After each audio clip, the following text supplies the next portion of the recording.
It's a very interesting time for the industry. The government response to the FSI recommendations that are relevant to super, together with some of the other reviews that we know is still to come, like the tax white paper process in particular, will set the stage for some potentially radical changes for the industry in the coming years and pose some significant strategic challenges for the super industry to grapple with. So APRA's focus is on the prudent management of super funds by the APRA-regulated trustees, and so that means that the ability of trustees to be able to effectively manage the risks posed by current and emerging strategic challenges is, of course, of considerable interest to us. So in that context today, I'd like to touch on 4 areas, just briefly. Firstly, governance and conflicts of interest, remuneration disclosure, retirement income options, and then industry efficiency and performance. Many of these were touched on in the FSI report and will be areas of ongoing focus for APRA. Firstly, governance and conflicts of interest. Obviously, a priority for APRA over the last few years has been the implementation of stronger super reforms, and at the heart of the new prudential framework that underpins those reforms is the aim of enhancing the governance and risk management practices of the super industry. APRA's experience to date suggests that while progress is being made, further improvements are needed in a range of areas. Our initial thematic reviews which focused on conflicts of interest and insurance management have highlighted the wide range of practices being adopted across the industry. And while we did identify some examples of good practice, the reviews indicate that there is further work needed by many funds to meet the expectations set out in the Prudential Standard. I won't say much about the insurance thematic review today, other than to note that the overall outcomes of that review were much better than for the conflicts thematic review, with many fewer funds being assessed as vulnerable or weak in key areas. Nevertheless, it did highlight a number of areas where enhancements are needed, and you'll be hearing more from us on the outcomes of that review over the coming months. For the conflicts thematic review, around a third of the approximately 40 funds that we reviewed were found to have conflicts management frameworks that were assessed as weak or vulnerable. Individual trustees that were included in the review will have received feedback on any of the specific issues identified, and we'll also be issuing a letter this week highlighting some of the key areas from the review that we would expect all trustees to consider as they review and enhance their conflicts management frameworks. I'd also note some of the superannuation-related issues emerging from the Royal Commission into Trade Unions that are relevant to conflicts management, particularly in relation to related party arrangements. APRA will be taking a very close look at industry practices in this area, both across industry and retail funds, and we'll be expecting to see robust practices in place. We would acknowledge that arrangements with related parties can, when well structured, designed and priced, have benefits for members. However, where trustees have or are considering related party arrangements, we expect trustees to be able to demonstrate a sound understanding of the arrangements, and in particular the nature of the financial or other commitments that they entail, to have undertaken a rigorous process to assess the appropriateness of the arrangements in the context of trustees' member best interest obligations, and to review and monitor the arrangements on an ongoing basis to ensure they remain appropriate and are meeting their objectives, and in particular that they're providing the expected benefits for fund members. So we would encourage all trustees to have a long, hard look at any related party arrangements that they may have and assess whether or not they meet those expectations. As was clearly demonstrated by our conflicts review, governance, risk management and risk culture are inherently linked. It's very difficult to have robust governance practices if the risk culture of the organisation is poor. The trustees with weaker conflicts management arrangements generally also tended to have weaker overall governance and risk management practices, and a risk culture that was more compliance focused than aimed at meeting the spirit and intent of the prudential requirements. The role of the board and senior management are critical here. Senior management has responsibility to implement sound governance and risk management frameworks, and it's the role of the boards to provide strong oversight and robust challenge to management to ensure that the risk frameworks are appropriate and effectively implemented, and that a sound risk culture is being adopted across the funds under their oversight. That requires a wide range of skills and capabilities on boards, and so trustees need to draw from a broad pool when appointing directors and foster independence of view and approach by all directors. APRA's experience over many years across all of our industries that we regulate suggests that having at least some independent directors on boards best supports sound governance outcomes. However, the appointment and selection process for directors and the implementation of regular and robust board and director performance assessments are also key. We would expect this to be an ongoing area for focus and enhancement by trustees. Another area where new requirements are in place is in relation to disclosure of remuneration for directors and executive officers. APRA has recently undertaken a review of a sample of funds to ascertain the quality and consistency of the information being disclosed on FUD websites and reported to APRA under the new reporting standard SRF 600. And we would have to say that we were pretty disappointed with what we found. There are a number of anomalies and apparent errors in the reporting of remuneration on fund websites and to APRA. A significant number of directors for whom nil amounts were reported, and a handful of funds where we were unable to even find the disclosure on the website. The disclosure of director and executive remuneration is an important element of the enhanced transparency obligations for the industry, and it's clear that there's room for considerable improvement. So we will be following up on this, and I'd suggest that you ensure your reporting is up to scratch. Let me turn now to retirement income options. As noted by the FSI, the focus of superannuation should be on provision of adequate income throughout retirement, and currently there is much more focus on the accumulation of wealth up to retirement. As you would all know, the available product set for retirement incomes is largely limited, and that's for a range of reasons. Part of that is tax and age pension policy settings, but it also reflects, I think, individual member preferences and choices and the approach that's been adopted to date by many trustees and funds. APRA does see merit in funds offering retirement income options and communicating to members based on estimated retirement income amounts, as this would help, we think, to change member thinking and decision making about retirement. Ideally, there would be changes to policy settings to encourage the availability of a more flexible range of products to address the various risks in retirement, such as sequencing and longevity risk, and meet the differing needs of retirees. But even in the absence of policy change, there is much that funds and trustees can do to shift the focus of members from accumulation phase to the retirement phase. Indeed, many trustees are already moving to offer pensions, and in doing so, we would argue that they need to carefully consider what options or set of options might be appropriate for their members. And that will be even more important if the FSI recommendation in this space is implemented. So from APRA's perspective, some of the key prudential issues for trustees to consider in offering pension options relate to the design of the option, the investment strategy and other supporting systems and processes. On design, we are particularly concerned about any guarantees that might be involved and who's providing those guarantees. APRA-regulated funds that do wish to provide any form of guarantee around their retirement income products need to look to use products provided by, for example, life insurers that have adequate capital to back the guarantee. There are other pension options that you can have that have discretionary features that fall short of a guarantee, but they rely on pooling and redistribution to supplement the income that may be payable. And how these arrangements are structured and the monitoring and risk management arrangements in place for them is very important and will be something that we would look at very closely. There are different investment implications or considerations around backing pensions, and in particular cash flow and liquidity implications. Meeting of regular cash outflows is very different to the accumulation phase, and so we would expect these differences to be appropriately reflected in the trustees' investment strategy.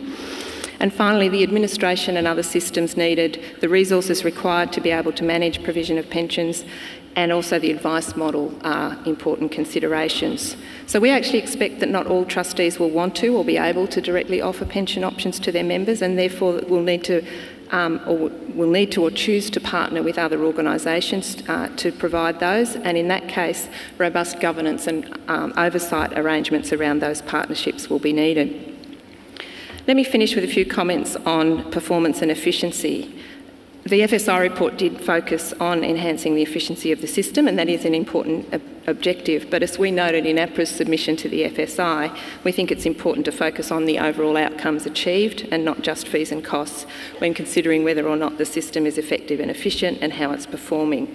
So to assess overall performance, you need to look at a range of performance measures or attributes such as the net return achieved over the long term, the level of retirement income that's being delivered and the other benefits and services that are being provided. There are parallels here with APRA's expectations of what we want trustees to do in undertaking the scale assessment now required for those trustees offering a MySuper product. And this member outcomes assessment, as we call it, is a new process that we'll be looking at in terms of how trustees are tackling it as we undergo our supervision activities. And that assessment is not just about size or fee levels or investment performance. We expect trustees to have in place a robust framework with clear criteria that address a wide range of aspects of a fund's operations, informing a view as to whether members in their fund are disadvantaged relative to members of other MySuper products. And in looking at investment performance, we think that long-term returns relative to the investment objective that has been set should be the primary measure rather than short-term peer comparisons. We would acknowledge that there are significant complexities in the super system and that there is scope for efficiency to be enhanced through simplification in many areas.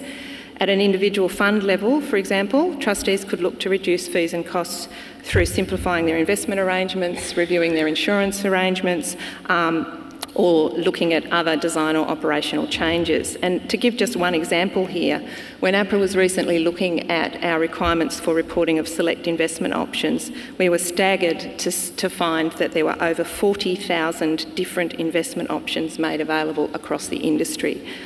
We find it hard to believe that all of those investment options are really needed. There are clearly trade-offs for trustees to consider here between providing choice and flexibility for members on the one hand and targeting simplicity and potentially reducing costs on the other. But we would nevertheless encourage trustees to give these issues and the steps that they can take to achieve an appropriate balance between those things some consideration as they think about their future strategy. So I've just touched on some current issues and challenges and some of APRA's perspectives on those. In our view, all trustees need to be looking ahead, identifying the key challenges that are relevant to them and proactively considering how they plan to tackle them. And we're looking forward to engaging with you on your future strategy over the coming months. Thank you. I wanted to start with just a couple of general observations about the FSI, largely to follow on from Helen. I think there were three. Look, there's a host of really good analysis and recommendations in the FSI report. If you have not read it, please do. I think you owe it to yourself to do this because it's a considered piece of work that is well worth reviewing and considering and debating, frankly. Sometimes we move on from these things too quickly just to focus on the recommendations themselves and miss some of the richness behind it. One of the things that I don't think we'll miss going into the future is this suggestion that there should be a very clear denotation or description of what is the key purpose of superannuation, and in particular in David Murray's view and in the inquiry's view that the purpose of superannuation is to provide retirement incomes for Australia. Firstly, retirement, second, incomes. Two very important words in a very short and pithy statement of what should be the purpose of superannuation. And I think that's a very helpful framework to frame our debate about the future of superannuation. We'd all like to think that we'll be able to set and forget all of the regulatory settings. I don't think that's practical. Really? I don't think that's practical, but if we've got a strong framework around which we debate the proper regulation of the sector, I think that's very important. The second was picking up Helen's last point about performance. The FSI did observe that they saw considerable gains still to be made out of competition and improved efficiency through the accumulation phase. So from ASIC's point of view, obviously that has to do with disclosure, fees and returns. Also from APRA's point of view to a degree. The interesting bit of that from my perspective was, and you may have missed this, that the FSI report suggested that some research suggested that there could be as much as 10% improvement in the long-term outcomes for your members of a focus on competition through the accumulation phase. 10%. And lastly, on retirement, the retirement income part of this, obviously a very strong recommendation there that we give much more attention to the retirement or drawdown phase than we have in the past, including through default settings. And once again, the thing that struck me most about the FSI's discussion there, again, was some research that they quoted around the potential for a 15 to 30% improvement in the outcomes, the long-term outcomes for your members through further work and consideration being given to the retirement phase, retirement products, 15 to 30%. So I think they are enormously it's enormously challenging and interesting times for us, but obviously there's continued focus on competition and efficiency through the accumulation phase, and thinking very hard about what sort of products or offerings there might be for members in the retirement phase are two key areas for us going forward. This is a very busy slide, and it's the only slide that you're going to have to look at. But I did think that it might be useful just to summarise for you, I guess, the cascading range of reforms that we have either been through or are still coming up to with respect to the implementation of Stronger Super. Some of these Helen's already touched on, so I won't go over Section 29QB in particular, but I'll touch on some of the others. Starting with Section 29QC. Section 29QC, Louise made the point that I'm a lawyer, so I talk in numbers and letters and expect you all to know what that means. Section 29QC is a provision that requires trustees to align their consumer-facing disclosure with APRA data collection standards where they exist. ASIC has switched off the implementation of this provision until the 1st of July 2015, largely so that we can engage in more discussion with industry and indeed with APRA about how exactly this works. And close followers of this will know that we've been conducting consultation with industry and industry associations, including roundtable consultations, but also the issue of a formal consultation paper. We raised in that consultation paper the possibility that we might make some changes to the Section 29QC operation through class order, exploring whether, for example, Section 29QC should apply to topics such as asset allocation and performance, and whether the investment return objective in the PDS is the same or equivalent to the return target in the product dashboard.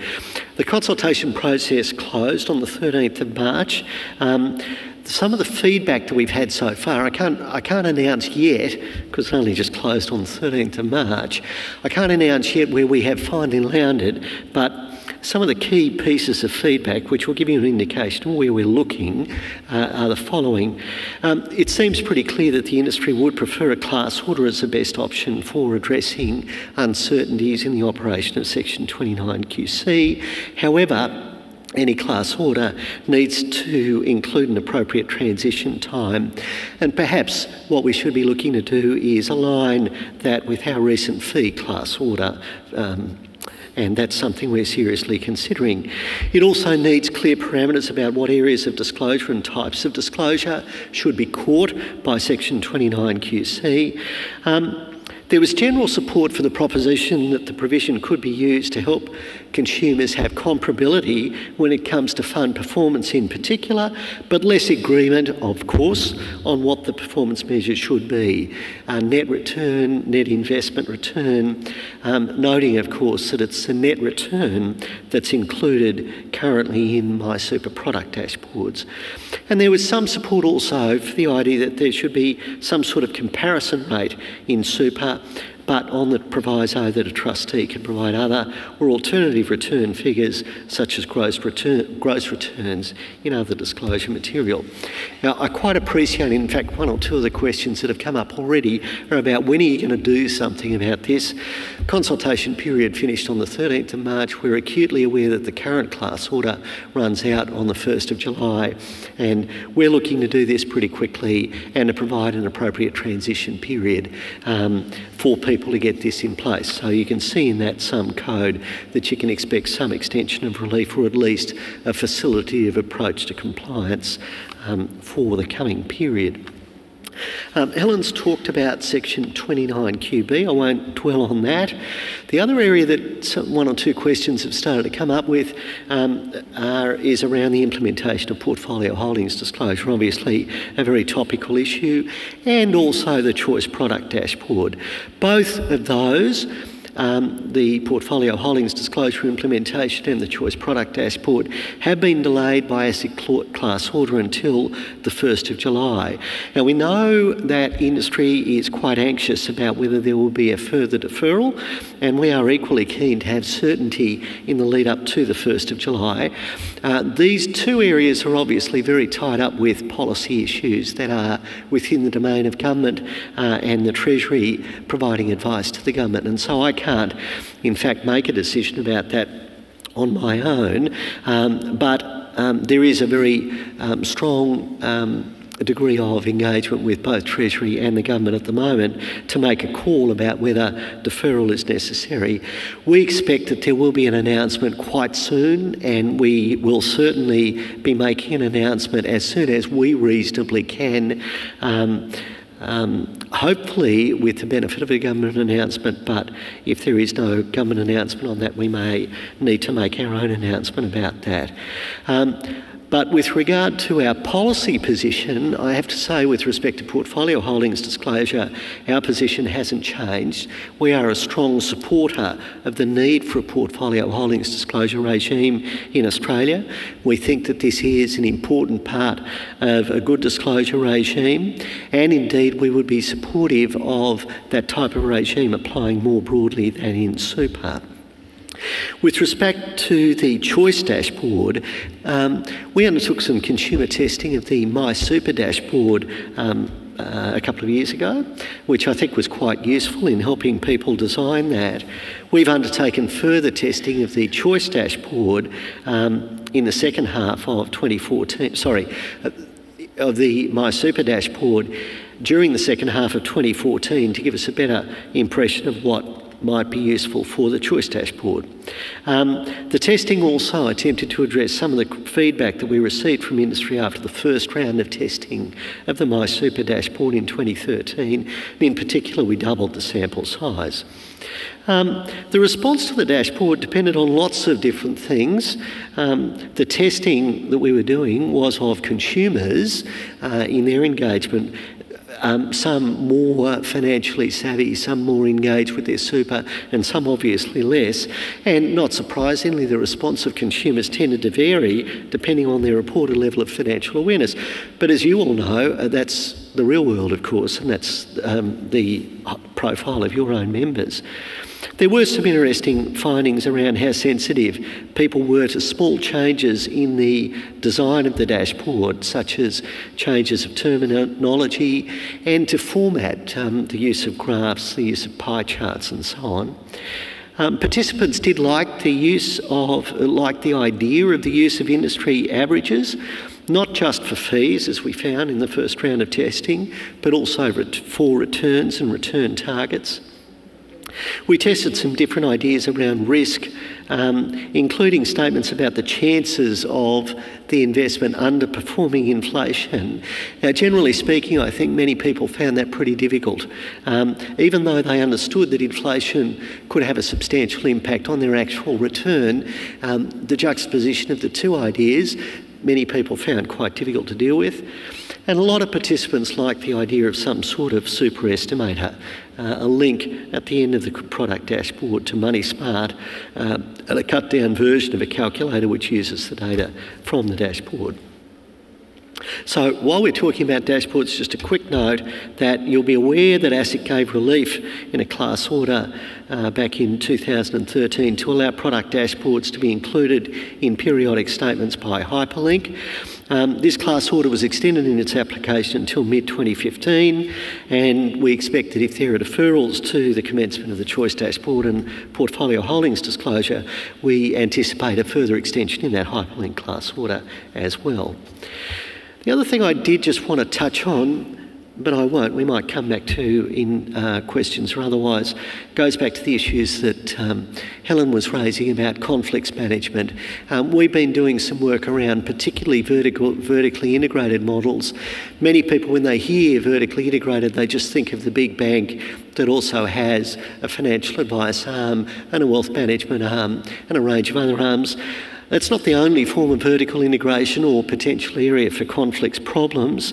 Institutions listing their own managed investment scheme on their investment platform, or, for example, requiring that the cash part of the portfolio is in an in-house cash management account. That's another form of vertical integration. And there's also forms of what people call horizontal vertical integration, where you might have a life insurance offer where the institution owns both the investment product and the accompanying life product. And in all of these areas, the common features and the common concerns that we have, that we're doing some work around at the moment, is precisely the issue that, or a variation on the issue that Helen raised, which is what are the conflicts management processes in place? How are those conflicts firstly disclosed, and how are they dealt with and managed or avoided?